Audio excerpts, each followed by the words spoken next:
A class action lawsuit was just filed in the Northern District of Illinois about conditions in the Broadview Processing Facility, an ICE processing facility that's being illegally used as a detention facility in the Chicago suburbs. It's October 31st. I just finished reading the complaint. I'm actually sick to my stomach. My name is Rachel. I'm an attorney. I'm Chicago-based. None of this is legal advice, but you really need to understand what's happening in ICE facilities in this country. And if you are not already protesting, you need to show the fuck up now. The case is Gonzalez v. Nome.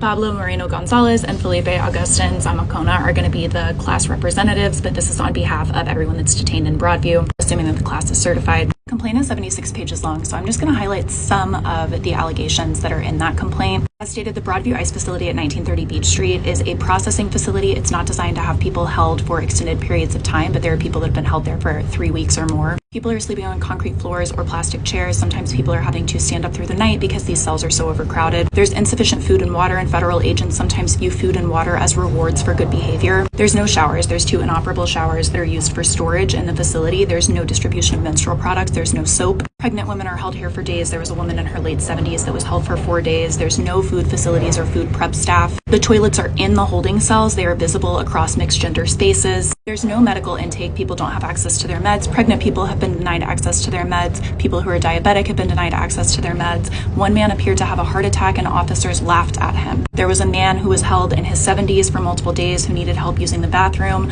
Other men were helping and then got too sick or tired to help him. Officers let him soil himself, refused to provide a change of clothes, and refused to move him to a private room. Attorneys aren't able to contact their clients or to enter the facility. The online detainee locator is not updated, so people do not know where their clients are. Clergy is not allowed to enter. Officers are routinely using racial slurs and telling people incorrectly that they do not have rights to contact an attorney while they are in this facility. They are pressuring people to sign voluntary deportation paperwork. They are not letting them review the paperwork in advance, or they are not providing translations, or they are falsely translating what is in the documents as they pressure people to sign. There's been protests happening outside of the Broadview ICE facility for months because while a lot of these specifics were not yet known, some of them were because people have been detained here, including pregnant people and elderly people, for months. You may have seen that some people were indicted for protesting outside of the Broadview facility. This is why people are protesting, because this is what's happening inside. Just as an aside, it's abhorrent that the state is sending police officers to facilitate ICE's use of this facility in violation of state law, the Illinois Trust Act, because every single person in the Chicagoland area should be out